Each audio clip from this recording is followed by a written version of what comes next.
যখন দেখবেন বৃষ্টি হচ্ছে তখন দোয়া করবেন, দোয়া কবুল হবে ইনশাআল্লাহ। দোয়া করার আগে একবার বলবেন আলহামদুলিল্লাহ, কমপক্ষে একবার বলবেন আলহামদুলিল্লাহি রাব্বিল আলামিন, একবার কমপক্ষে। মানে প্রথমে আল্লাহর প্রশংসা করবেন, তারপর একবার দরুদ পড়বেন আল্লাহুম্মা সাল্লি আলা মুহাম্মাদ ওয়া সাল্লিম, তারপর হাত তুলে দোয়া শুরু করবেন। বৃষ্টি পড়ছে, দোয়া শুরু করে দেন, দোয়া কবুল হবে ইনশাআল্লাহ। আজান দিয়েছে, আজান এবং ইকামতের মাঝখানের সময়টা আছে, এই সময়টা কাজে লাগান, দোয়া কবুল হবে ইনশাআল্লাহ।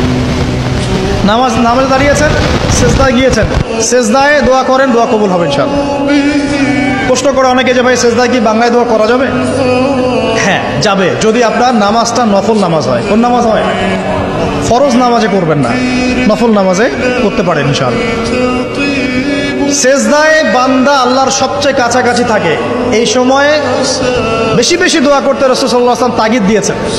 দোয়া করলে ডাইরেক্ট কবুল হবে ইনশাআল্লাহ। পিতা মাতার খেদমত করে দোয়া করেন, দোয়া কবুল হবে ইনশাআল্লাহ।